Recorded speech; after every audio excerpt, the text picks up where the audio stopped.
Hello, everyone, and thank you for joining the National TRC webinar series. My name is Danielle Lauder, Program Director for the Northeast Telehealth Resource Center, or NETRIC, as we like to say, serving all of New England, New York, and the northern part of New Jersey. On behalf of all 14 telehealth resource centers across the country, welcome to today's session. We're excited to host this month's session, which dives into innovation and impact with speech language pathology telepractice. Before I introduce today's presenters, I wanted to share just a brief overview of the Telehealth Resource Centers, or TRCs. This map shows our presence across the nation. There are 12 regional TRCs, which collectively cover all 50 states and the Pacific Basin. If you've not yet had the opportunity to connect with your regional TRC, please take a moment to find them on the map, and we hope you'll reach out to see how we might help with your efforts in telehealth. There are also 2 national telehealth resource centers. Our colleagues at the Center for Connected Health Policy out of Sacramento, California, focus on the ever-evolving landscape of telehealth policy, and our friends at the Telehealth Technology Assessment Center, or TTAC, out of Anchorage, Alaska, provide impartial assessment and feedback on the growing spectrum of telehealth technology. The TRCs are funded through the U.S. Department of Health and Human Services, Health Resources and Services Administration's Office for the Advancement of Telehealth, which falls under the Office of Rural Health Policy. In existence for more than 10 years now, the TRCs were established to provide assistance, education, and information to organizations and individuals actively providing or interested in providing medical care at a distance. Our mission is to expand availability of healthcare to underserved populations through telehealth, and because we are federally funded, the assistance we provide is impartial and generally free of charge. Just to cover a couple of logistics for us today, you'll notice that we're all muted. You're all muted, so no worries if you need to take notes on your keyboard or grab a crunchy snack, etc. We know it's fairly close to lunchtime if you haven't had a chance to do that yet. If you do have questions for our speakers, please use the Q&A feature versus the chat at the bottom middle of your screen. Just type in your question, and we'll do our best to answer those questions at the end. And if we don't have time to get to all of the questions, we'll certainly make sure that we work with our speakers, our expert speakers today, to follow up with you with those answers. If you do have any technical difficulties at all today, please go ahead and type in the chat, and we'll do our best to help you in that moment. So now, without further ado, because we want to have plenty of time for our expert presenters, we'd like to present Innovation and Impact with Speech Language Pathology Telepractice. And just a bit about our speakers, Michael Towey and Nathan Curtis are 2 of the nation's most experienced speech language pathology telepractitioners. I'm actually going to switch to their photo here. Mike is the course director, instructor, and training mentor in Waldo County General Hospital's telepractice training program. He's the manager of speech language pathology and director of the Voice and Swallowing Center of Maine, has many years professional experience, and is a fellow of the American Speech Language Hearing Association. Mike is a member of the American Telemedicine Association, or ATA, and serves as a member of the executive committee of the ATA Telerehab Special Interest Group. He's presented training on telerehabilitation guidelines at ATA and on competencies in telepractice to the directors of university programs in communication sciences and disorders. He is also a regular presenter at ASHA and other national and international trainings. He's written articles about telepractice and wrote the chapter on speech telepractice in the first book published about telerehabilitation. Mike teaches classes in voice and swallow disorders and speech therapy telepractice at the University of Maine and at Northern Arizona University, and provides speech therapy telepractice internationally. Also has a camp right next to mine in Northern Maine. Nathan Curtis coordinates clinical services and provides telepractice services for preschool and school-age children. He's a lead instructor in Waldo County General Hospital's speech telepractice training program and has taught telepractice courses at universities. He's presented at national conferences on coaching teachers, speech telepractice, and integrating speech therapy services into school curricula. Nathan enjoys developing authentic materials and writing children's stories. He's co-written articles and professional publications on the use of technology, programs, and apps. And I think you'll all find today that they're just a huge innovation in impacting the outcomes of their patients and families.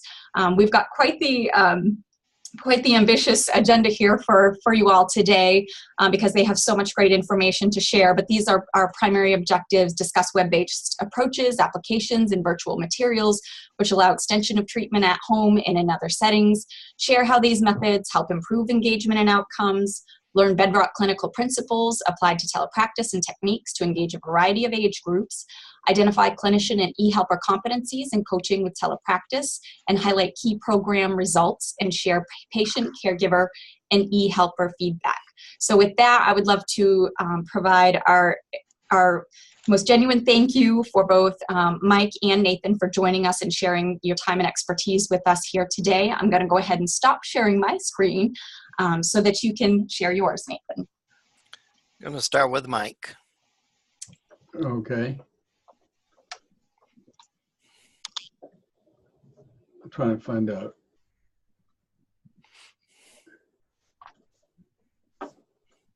Great.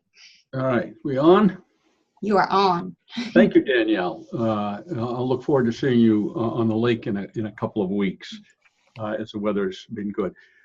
This is a great invitation and a great opportunity for Nathan and I to share with you some of the different types of telepractice. We refer to it in speech as telepractice, telemedicine, telehealth applications that we are using. And so as we got into this, we realized that there are a lot of applications with this technology that we can use to help drive change and improve the outcomes in many of the people we work with. So it's this kind of telemedicine 2.0, and while it's a little hackneyed to think about the idea of thinking outside the box, that's actually what we try to do and try to meld into our training. So we're going to share some video clips and some other ideas that hopefully will provide a little bit of a different way of thinking about providing therapy services. And you know, I'm sure we're preaching to the choir today with all of you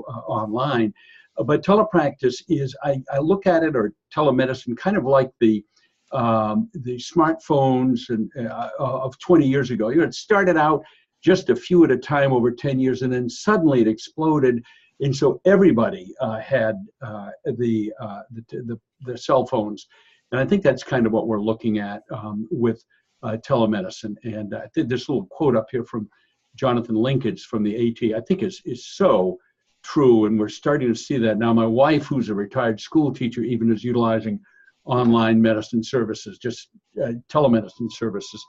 So it's emerging and growing quickly. And so one of the things we like to talk about here is this great quote from Wayne Gretzky, who, as some of you may remember, was called the Great One, and was asked what made him such a great hockey player. And his response was, I go to where the puck is going to be, not where the puck is. And so we have that conversation a lot here about, okay, what trends are occurring? You know, where is this change taking us? And how can we ride the crest of that wave to define the new practice patterns that are occurring in our profession? And telepractice really allows us a chance to do that. So our facility, we're located in Belfast, Maine, a town of 6,800 people. It's actually a 25-bed critical access hospital. So a small hospital. We've got speech language pathology, and as part of that service, we see patients from all over the state of Maine with voice and swallowing problems. We provide pediatric feeding and swallowing assessments, and also, as Danielle mentioned, we have a speech telepractice training center, and we've trained therapists and others from 44 states and 4 countries. Nathan and I did a training for Finland a couple of years ago. A month ago, I did a training for the Israeli Speech and Hearing Association. So it's kind of getting a lot of application. Now, if you were here in Belfast, Maine, right now today, we could go down on the wharf and enjoy the waterfront a little bit. But our telepractice here in a very small hospital encompasses about 1,000 visits a month. We've got 16 speech pathologists in the department, some working here, some at home, one from another country. We also have, I think, 4 OTs, Nathan? Yes. 4 OTs involved in providing occupational therapy, and soon to add physical therapy. So we're going to be a true telerehabilitation service provider across the state of Maine. We're in 55 different locations, work with all ages and stages, and we have some limited international experience as well, working with people in other countries. So it's a little bit about us. One of the obvious things about telepractice is that it allows you to provide services anywhere you want to be. And so this is a picture I took of my feet last summer at our camper cottage in northern Maine.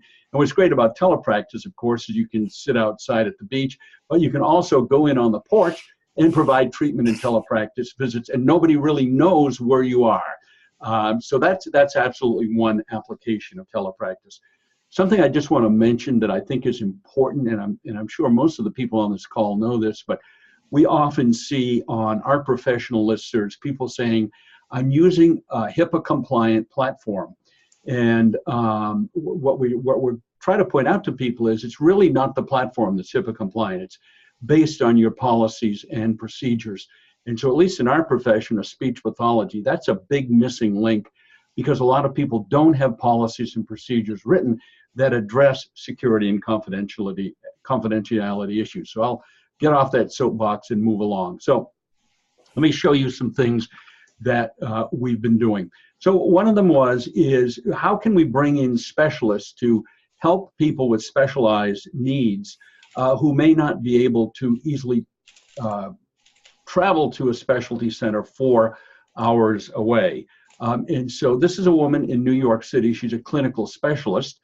And this is an example of working with a patient with a laryngectomy who's had his voice box removed and is breathing through a stoma or a hole in his neck. Now, he needs to have a filter put over that stoma because he's breathing unfiltered air without it. And he's had multiple hospital admissions with some very, very near-death pulmonary problems. So we contacted the clinical specialist and said, hey, this is a man that really cannot get to a specialty center. Can you help us fit him with a HME device, or heat and moisture exchange device? Now, this is something most people would think you can't do without having your hands on the patient. But here's a little video clip that actually demonstrates how we're utilizing and bringing in expertise over distance. This is the view that she is getting from the other end, 400 miles away, so she can see clinically exactly what needs to be done. And here you'll see how she's instructing or coaching me in the application of this. I'm in my middle finger to hold it up on the side. Right. Yep. And then think about fitting it on the bottom first. Yep. Right.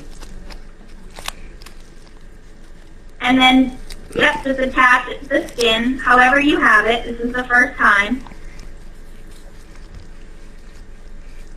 How's that feel, Red? Feels all right? Okay. Does it pull? No? Not like that other one. I think we've got good.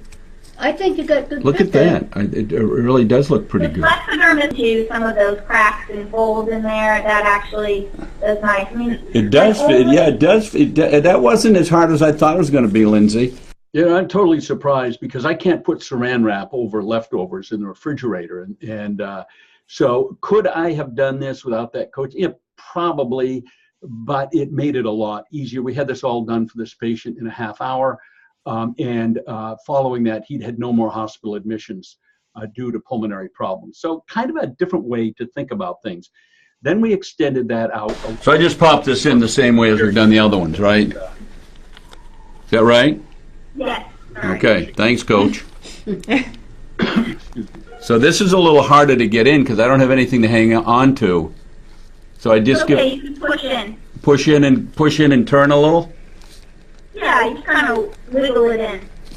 And works best is if you can get one. So basically, we were able to do that and you know, really save the patient a lot of time and a lot of ancillary expenses. So then we started thinking a little bit more outside the box, and we said, well, could we do the same thing with inserting a prosthesis into the patient? And here you can see this is a tracheoesophageal prosthesis.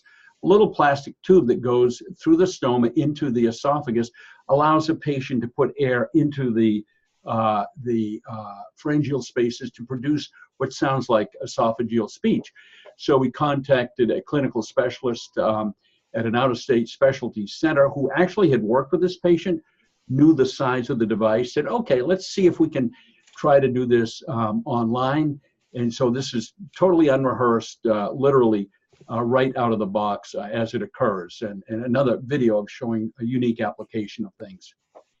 We did know the patient, by the way. We minimized risks of failure. We had kind of the right patient. We knew we could get this done. And, we've got one of our therapists actually holding the camera as we do this. Where am I gonna remove this? I'm gonna grab the prosthesis.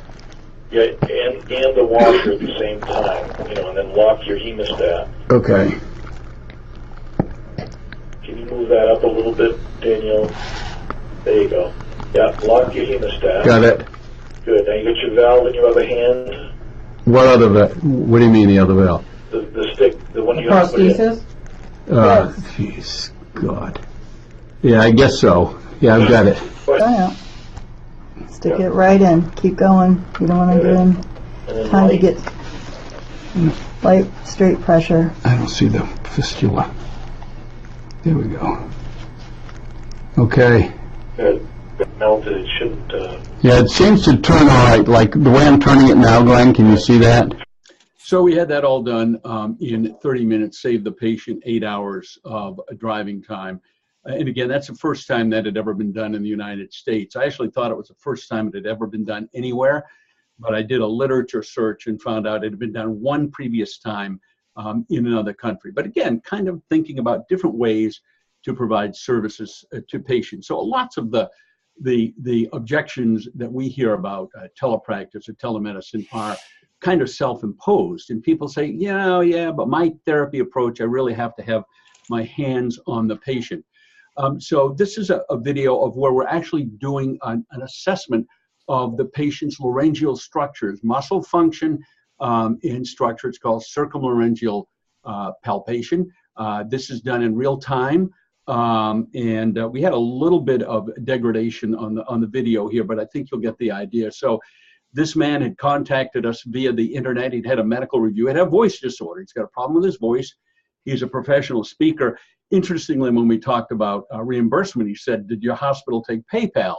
And when we contacted our business office and said, PayPal, I mean, hospitals don't do PayPal.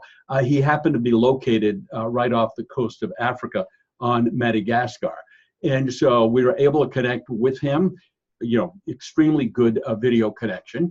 And he is able to do his own self-assessment, and I'm able to direct him and then understand what's going on in his throat.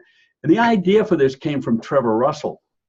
I think many of the people on this call may know of the work of Dr. Russell. He's a physical therapist down in Australia at Queensland College, and has done a lot of work with assessment of musculoskeletal problems via telepractice with good results. And I'm thinking if he can do it, we certainly should be able to do it. So here's in my office, there's not much crowd, okay? Under your tongue, and then in small circles kind of come down. And tell me when you're touching in there or putting a little pressure in there, do you feel any tightness or pain? Yeah. That you feel a little bit of pain? Okay, and is the pain more on one side or the other? On the side. More on your left On my side. left and your Get your hand, fingers in there again, and you'll feel like when you slide up on your throat, there's like a little ridge or a little space near the top in there. And just get in there and kind of wiggle it back and forth. Does that hurt, or does that cause any pain? It does not hurt, but it's like a click sound here. There's like a click sound. Like a clicking sound. So in that case, we're able to get a full assessment of what I need to know about what he's doing with the muscles in his throat.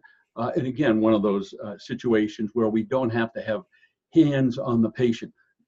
So again, kind of thinking about innovative things. So telepractice can, as everyone knows, can be provided anywhere, anytime, on any device where people live, work, and play. And so the next slide is of a 12 or 13-year-old boy who had vocal cord dysfunction. That's a spasm of the vocal cords. It shuts off breathing.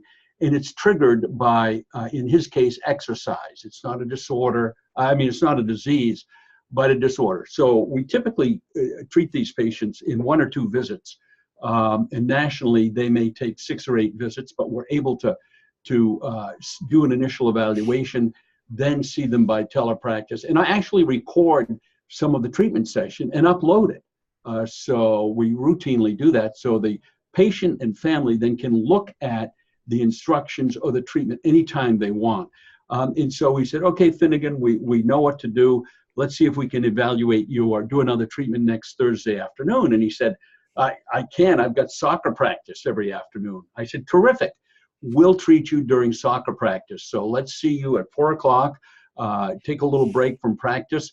Come out, and your mom will be there with her smartphone, and we'll do the treatment right there on the soccer field. And so this is kind of what it looked like. What kind of a phone are you on?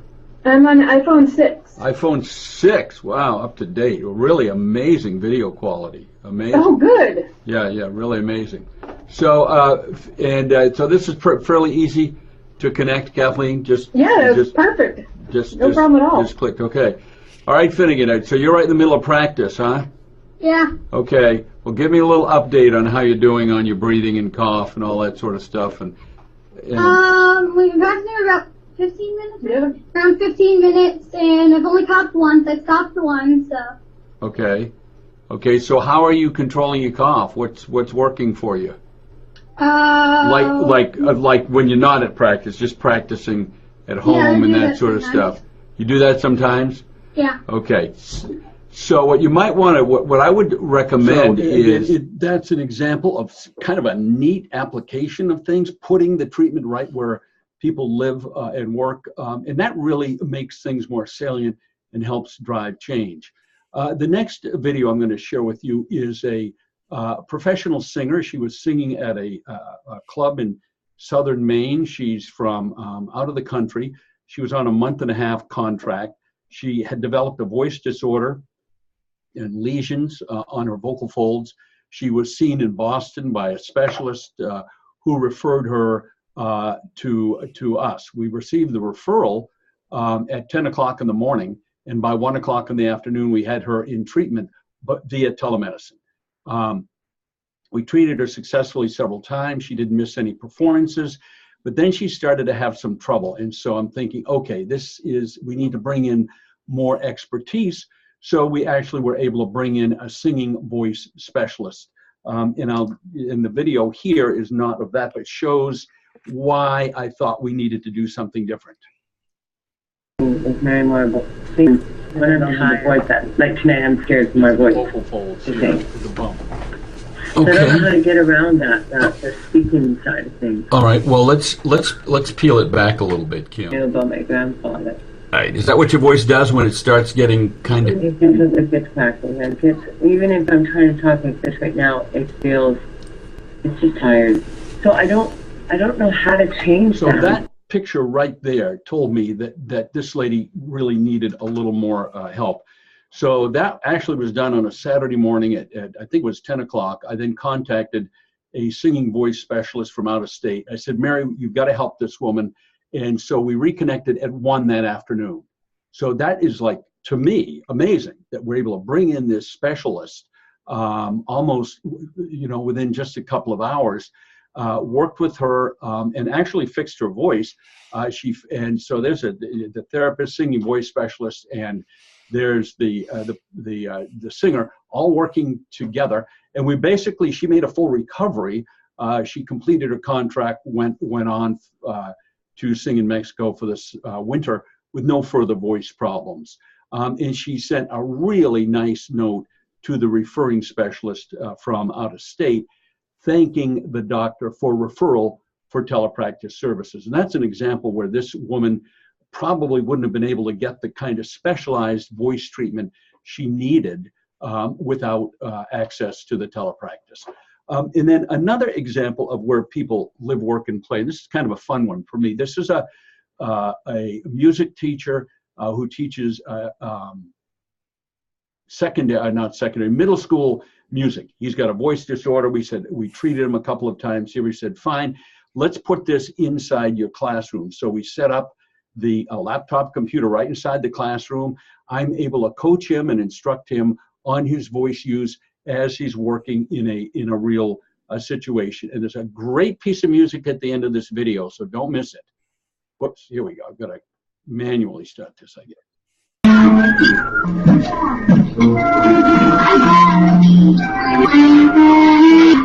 Where is Cole?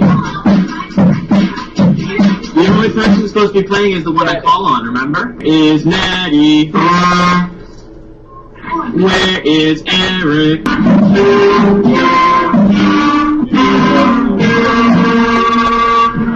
Here we go. Here we are.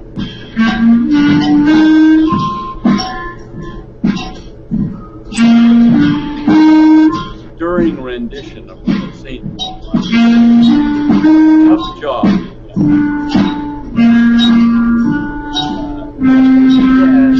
It's like saving this this patient the need to take time off from work, the travel expense, but more importantly, it's providing treatment right at the point of contact where it's needed.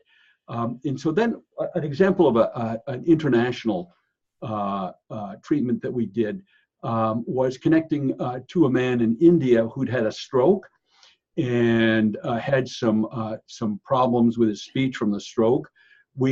His daughter, though, lived in England, in the United Kingdom. So she joined all the treatment sessions. And this was pretty tricky in terms of time zones. But we were able to work it out. And we recorded the treatment sessions, uploaded them, and then he and his daughter then could work on his speech therapy throughout the week.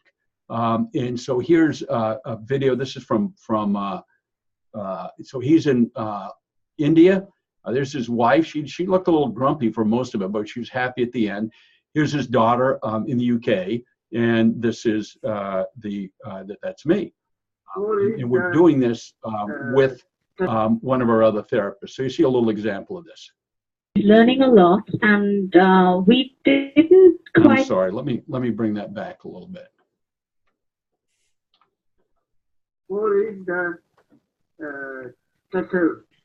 You're boiling water in the boiling kettle. Yep.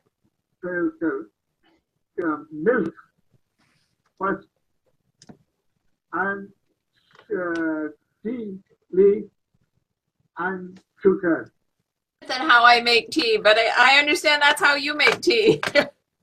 Yeah, my guess. So here we were chatting, or his daughter was chatting to us, telling us exactly what her dad was saying during that treatment session, and it turned out to be actually a very, very good outcome, and everybody was very, very happy. We've got a happy family member, happy patient, happy wife here, there, and of course a happy therapist. And we followed up about a year later, and he was doing really fine and had a successful outcome.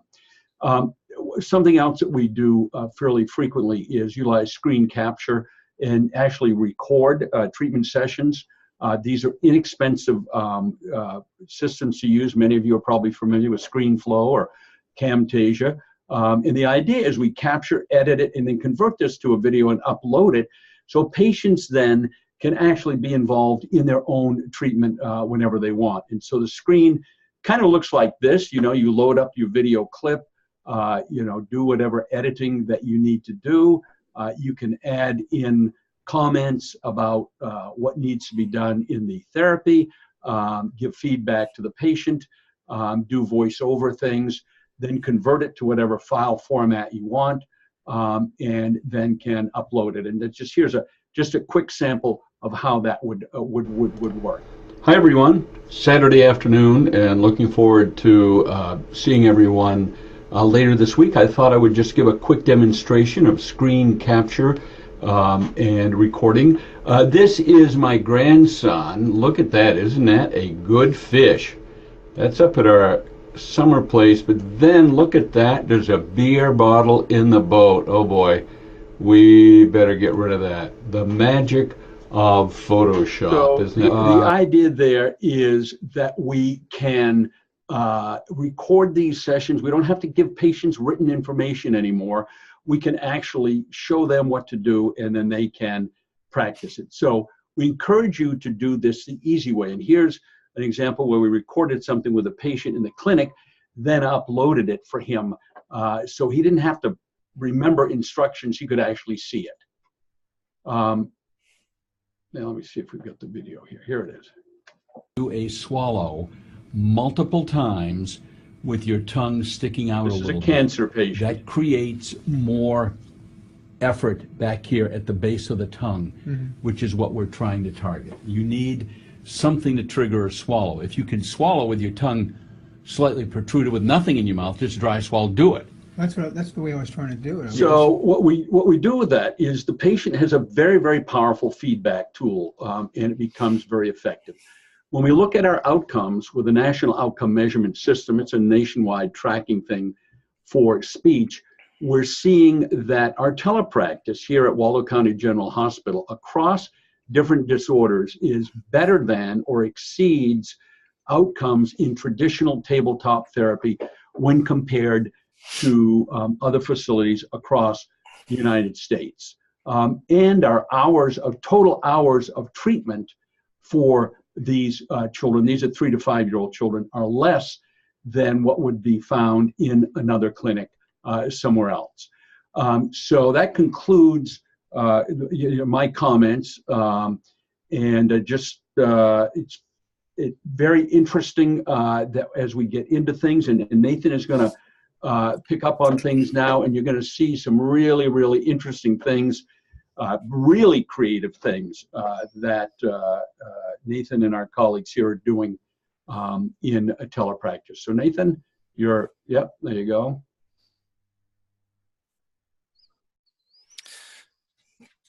Look good?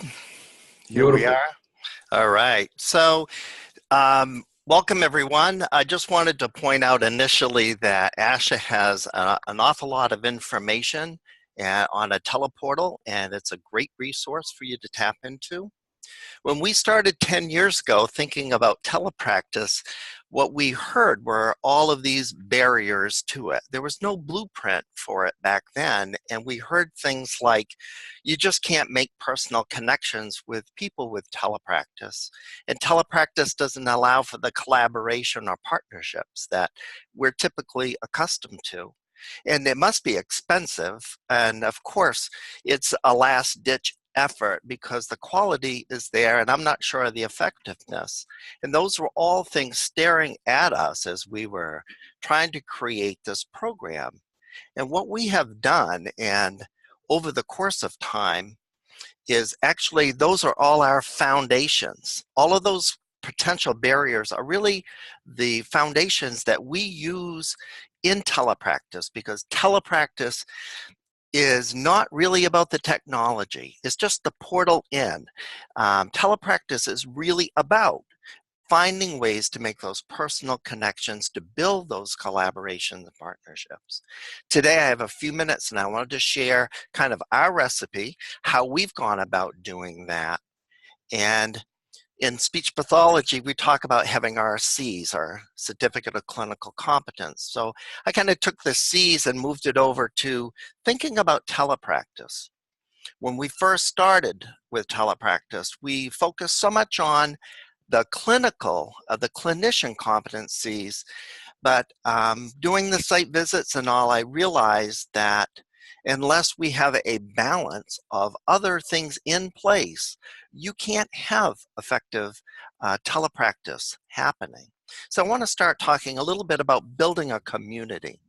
And with us, it's building work with the teachers, since we work mostly with preschool and school age, the work that I do, working with the e-helpers as well as the families. So we do site visits. And when we go there, it has a lot of different purposes. We try to apply a family systems approach to each organization. And even though we're doing things within Maine, every school system is different. They have different attributes, different initiatives, and it's important to go there and listen and to make observations. And with that, we can start developing that partnership and relationship. I tell clinicians going for the site visits they ask for strategies, and the first thing is really to listen and be honest. Show ways that we can support their services. And for us, we know why we're doing telepractice, and it's important that we have a consistent message with that. And if you're going to ask somebody for feedback once you develop that relationship, it's important to accept it and then do something about that. That's really going to start building that partnership. We got to keep the door open of communication. And so we invite our parents or teachers regularly to sessions. They're welcome to come in. Within our emails that we do with all of our sites, we have our picture at the bottom and all of our contact information. And here's a picture of me doing an in-service at a school. But I've also gone out for site visits and done parent night visits. I've done screenings. Would do the same thing that we might do in this community, and that would be home visits. And again, trying to match up with the needs of the community. With working with teachers, we would use a Survey Monkey, and we would send it out, and when they get a chance on their timetable to offer a couple of information, share information that will let us know how best to communicate with them, when, and what mode works for them. And working with e-helpers, they all work from different roles. So we do not have a one-size-fits-all training of an e-helper. We differentiate that. And 7 years ago, our staff here put together both the technical skills of an e-helper as well as the instructional skills that they might need to help us within a session. When we connect with families, we often ask if they would mind sending us a picture or two of their child or their family. And what we do is we personalize, we individualize some of the treatment. And that's a way for us to, again, get that bond as well as make something relevant, not only educationally relevant, but a way to engage the child in the type of work that we're trying to do. So once you have those relationships started, we ask ourselves these questions pretty regularly. What are we doing to maintain those relationships? How do we let our presence be seen and known? And how often are we connecting with them? We use a team approach here, and it was a way for us to skill build quite quickly. I might work with a client on Tuesday, and my colleague Amy might work with that same client on Thursday. And when we started out, that was a great way for us to have natural communication and build skills together. It does instill confidence in both the clinician, and it allows for kids to then demonstrate and generalize a skill across not just one teacher, one therapist, but multiple people. So we talk about having, in my work in scheduling, the student with the therapist. In my job, it gives me more flexibility knowing that I have that as an option to team different people up. We did that with our OT department as well, as they began a couple of years ago, and it was very successful. So we talk about having the right clinician with the right therapy at the right time. Here in Maine, many school systems may have one therapist.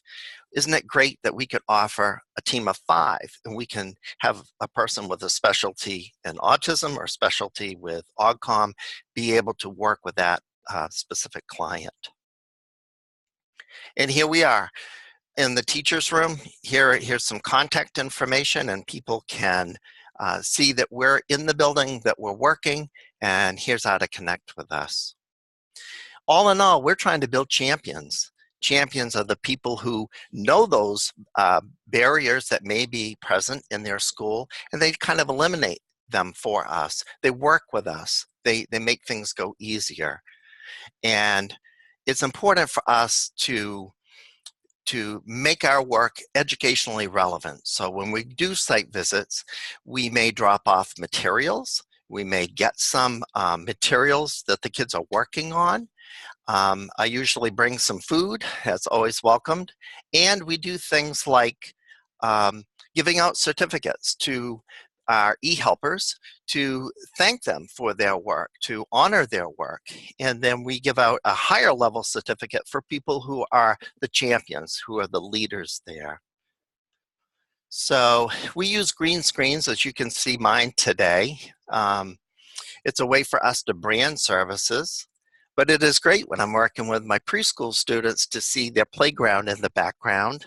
And for kids who have a special interest, we will take pictures of items such as dinosaurs. And usually, as you can see, I can cover part of that and then incorporate it into therapy. It's just a way to acknowledge that we know the interests of our students and that we've been to their school and commit to you know, kind of honoring that, the attributes of that school by showing the different pictures of the school. It could be the library, the gym, or again, whatever they, kids take a liking to. So in summary of community, a little bit of work in building those relationships certainly pays off as time goes on. Content. That was a big barrier for a speech pathologist when we started. How do you have the materials? And honestly, broadband was a little more challenging when we started than it is now. So for us, we wanted to have as many materials as possible as we're working with 3-year-old children who have short attention spans and may have the communication issues of listening and speaking. So what we considered when we're building materials, which is one of the things I enjoy doing, are finding ways to do hands-on within the telepractice realm, motor movement activities, things that are engaging, not forgetting that kids in the preschool like to play. We want to make it authentic and rich. So this is what it ends up. I'm starting a session, and these are all the materials that I can draw from to be successful within it. And there are everything from web-based to apps that we can draw from. But the important thing is to think about clinically, what are we doing? Because you can take the technology, but what's important is, what does that student need? And at what level of complexity do we need to create that material? And so that's our thinking as we build materials and also access them and working with students, because we're just trying to match up with the client with their needs. And this is what it looks like. We can draw from these folders to pull up. And a few years ago, I wrote a book. I just want to show you a couple of pages from it. It was written to talk about how we market as well as how we build materials. So we talk about PowerPoints. We use that a lot. Here's the email we send out to families, accessing pictures. Here are the pictures that come back to us, and we put them in folders so that we can find it and access it. And then we start building out the materials. We add a colored background, just makes a real pop, makes it look so much better. We can add text because we're trying to do literacy-based work. And then we like to do things with animation. Kids really enjoy that within PowerPoint. That's a capability, as well as just taking the background away, removing the background. And once you remove the background, you can also add other pictures, and you can control those. And you can even embed little movies within it as well. Here's a link that talks about and shows you how to do all of those things plus more that you can have access to. So we establish characters. Kids, preschoolers, young kids like characters. Here's Simon. Here's a book that I wrote when Simon went walking, which he does every day. He thought of things that begin with letter A. So it's a way to incorporate some vocabulary and literacy. Here's Simon again working on articulation.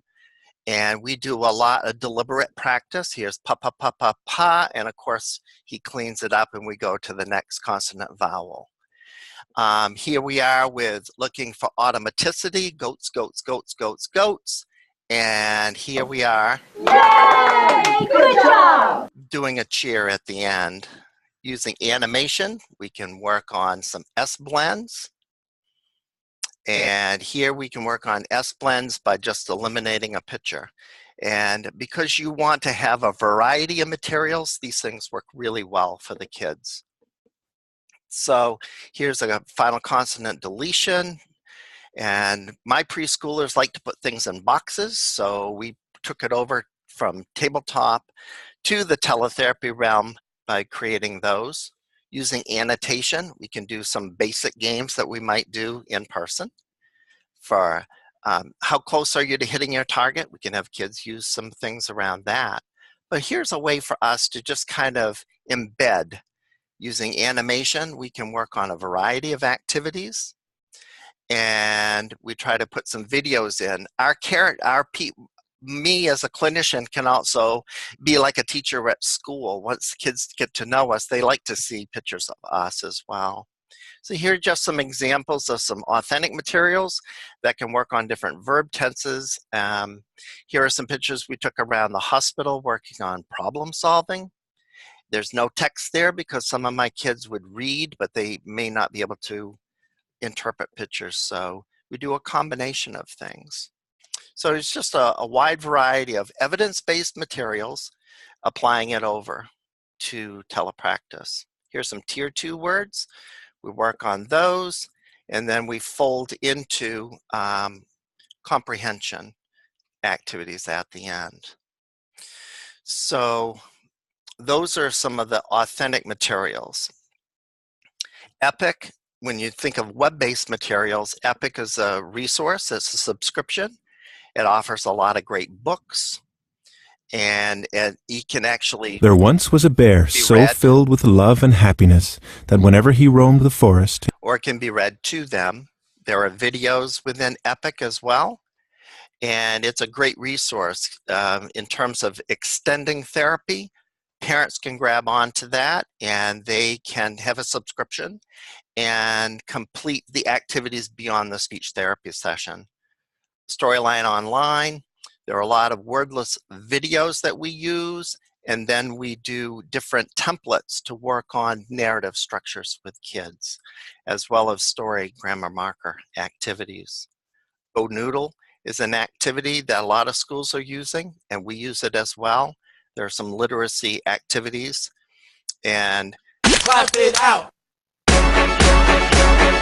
Syllables, syllables, they're what you get when you take a word apart. So they offer a lot of action and dynamic kinds of ways to engage kids and keep them engaged. There's Kindle. So there are all kinds of books that we can now access. PBS Kids is one of our favorites for our preschoolers, and it has a lot of literacy component as well. And then we look for subscription services, and there are many available that draw up, and when you look at them, they're a way to freshen materials on a regular basis. And for vocabulary is another subscription service with over 150 books that you can tap into. Highlights for Kids. So there are just a lot of tried and true, taking your tried and true ingredients, things that we had used in person, and moving them over to try something new. The last section, just for a couple of minutes, talk about our competencies. 7 years ago, we put those together, and those are our foundations of what we use when we train people. We coach our e-helpers. We're responsible for both sides of the session, so one of the competencies is to help them, work with them to develop their skills, and that's probably been one of the reasons that we've been effective and had very good results of some of the NOMS data that Mike talked about. And then co-creation. So I had this particular student, and most of her problems are verb tenses and just grammatical errors in her writing. And I could take a picture of her writing and email it to speech, and they can focus on those particular skills to help make a PowerPoint for her to... And here she is doing the They PowerPoint. were scared before the roller coaster took off. So it doesn't always have to be the highest of tech to have kids practice things. In the last couple of seconds here, just talk a little bit about some of the apps and co-creating. Book Creator is something that I have used to take from my iPad some of my pictures, and I can create the same kind of books and materials that I would have used in PowerPoint. So even though we mirror a lot of the things now on the iPad up to therapy, and you don't have all of the clinical engagement, it's great for co-creation because you can start an activity with a client and they can finish it at home, and then we can share that material kind of going forward. Here's some information on iPad connectors that are really helpful in using Zoom, because here we are on a network, and here's a way that we're able to work around that and have effective ways to tap into apps and use it into therapy. And the last slide, I just want to talk about blogging as a way to get parents involved and kids involved outside of therapy using something like WordPress, and having them, anytime that they add something to a blog, an email is sent to us, and so we can respond to them on a pretty regular basis. And I am going to stop here to give a few seconds to allow for some questions. Fantastic. Thank you so much. As I mentioned earlier, this team is just so creative and innovative, and I'm always so surprised when you come up with something new, because it's already, you know, so neat. And I can certainly see why the kiddos love working with you and your other patients love working with you, and you just make it so much easier for them. We do have a couple of questions, and they're similar in nature. The first question is from Steve. What platforms have you found to be best for the actual video teleconferencing portion of the treatment? And then similarly, how about electronic health record software and the importance of having it integrated with the video? So we started with WebEx when we first started our training, and when I just showed you those competency lists, I only had to change one competency. They really folded over well to just about any video platform. Currently we're using Zoom. There are many more choices now available to a beginning clinician. One concept that Mike and I started with is, how do we make this work that we're doing accessible to the average clinician out there? So we were trying to, at the time, there were just universities doing a lot of this. And so that was part of our package of doing all the materials, and that was making it available for everybody. In terms of medical records, I'll let Mike chat about that. Yeah, so we're affiliated across Maine Health, which is a 7-hospital large organization, and we use Epic as a medical record. And so what the organization is trying to do is pull telemedicine in through the Epic electronic medical record and have people access it through MyChart. I think that's a potential barrier because most of the people that we work with don't have access to Epic. They're outside our system. So I don't really think it's essential that the telemedicine is provided through the medical chart. And it's an option. And so for those patients that may be able to access something like MyChart, you could have that option. As Nathan said, there are so many really effective platforms that are secure that can be utilized. So it's not really essential that the telepractice is integrated into the electronic medical record. I will say here we typically utilize dual screen monitors, and it's pretty easy to have the electronic medical record up on one side. If you were doing a more medically based thing and were completing flow charts and things during the treatment, it'd be pretty easy to do. Great, thank you. So Jonah, I think we've answered your question. You asked what software they are particularly using to facilitate that patient to practitioner connection. As folks know, the TRCs are completely vendor agnostic. However, we think it's very helpful when our speakers and our programs are able to share specifics with you all. just because it helps to talk through the particulars, the nuances of you know, a particular discipline and what works best. So if you do have another question, Jonah, please go ahead and answer. But I think we have that one answered. One thing I'd add, Danielle. Yeah. To really get good services, a good telepractice, the practitioner really needs to know the platform, the features of it, the annotation features, and also how to troubleshoot on the other end. Yeah. And for our patients, it's really important that they're able to connect to a web-based system that doesn't require them to download any kind of software. And we know people that are using, there are a number of platforms available, and we know people using some platforms that Nathan and I haven't been able to figure out. You know, it's just you know, it's kind of weird. Like one platform may be easier for one person than the other. But that's the key thing, I think, is making sure you've got training on the platform and know how to utilize the recording functions, screen sharing, how to get out on the internet to share either things like Nathan was showing, or if it's a health-related thing, how to access something like, for example, on diabetes education, for example, that you might want to share with the patient. So that's a critical thing, having the mastery of the platform. And remembering that we want our customer, we want our children, we want our families to be very comfortable. You know, we want to, you know, eliminate as many barriers and remember what we're trying to get at clinically. That's the focus, and those connections with them. And so knowing the platform, as Mike said, just allows you to it becomes automatic, and then you could really just interact with the families and the clients.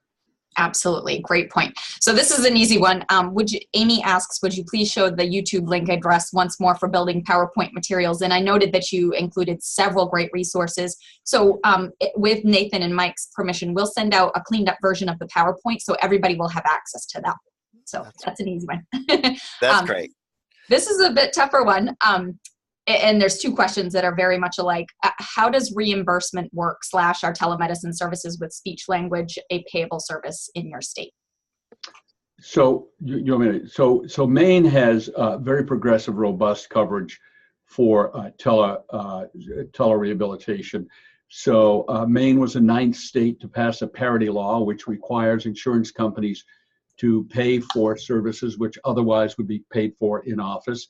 Our Maine Health or Medicaid program is all in on telepractice. So any provider of Maine Care can provide telepractice services. It's you know, basically looked at as a prescribed service, not a separate and distinct service. The conundrum is Medicare, because Medicare does not cover telerehabilitation services and is somewhat restricted in some physician services, smoking cessation, and nutrition, medical nutrition in rural areas. So I would suggest that you check your state regulations. The American Telemedicine Association has a great resource on state-by-state gap analysis, and you can look at that and determine. So the 43 states cover services through their Medicaid programs, but state by state it varies, and there may be some restrictions, and so it needs to be looked at. But in Maine, we're very fortunate, and we've developed a really significant revenue stream here in our hospital through the use of this. Great. And this may be our last question, guys, and there are a couple that we may not get to. How have you handled challenges with connectivity? As an example, if you have someone in a rural setting, very common, what have you done to work around a slow or non-existent connection? So whatever we can do, we would ask them to hook up directly instead of wireless, that's for sure. But I think one of the things that we've found effective about our current platform is that it tells us what is going on the other side, and it will show and still broadcast at a lower broadband. But for the majority of sites, most of our schools are top-notch. Our preschools, that was the challenge when we started. Most places are good now. They're very good. And we would work with them. We would ask them about having their internet provider come in, upgrading their wireless equipment, but for the most part, that is not the issue. It's a rare issue now compared to 10 years ago, that's for sure. Great. So looking at the time, we do have a couple of questions from an anonymous attendee. If you would like to email netrc.org and let us know, provide us with some contact information, we'd be happy to get those specific answers back out to you in follow-up. But I did want to take just a moment to note that our next month's webinar series will be held on Thursday, August 16. The California TRC and Faye McDonald, who is a workflow engineer with the Oregon Community Health Information Network, or OCHIN, will be presenting mapping and designing telehealth clinic workflows. So we would love it if you're able to join us for that. And then your opinion is extremely important to us, and we do always provide a link to a SurveyMonkey so that you can provide your brief perception. It's short, I swear, just to kind of let us know, how you enjoyed it, or, is there other topics that you would like to hear from us, and how we can continue to improve it. But I would really love to take another moment to thank both Michael and Nathan so very, very much for sharing your time and expertise with us here today. We greatly appreciate it. And for all of our attendees, thank you so much for choosing to spend your time with us this afternoon. So thank you so much, everyone. Thank you, Danielle. Great. And we'll be in touch with all the follow-up information to all of the attendees who registered. So thanks all and have a great Thursday. Bye-bye. Bye.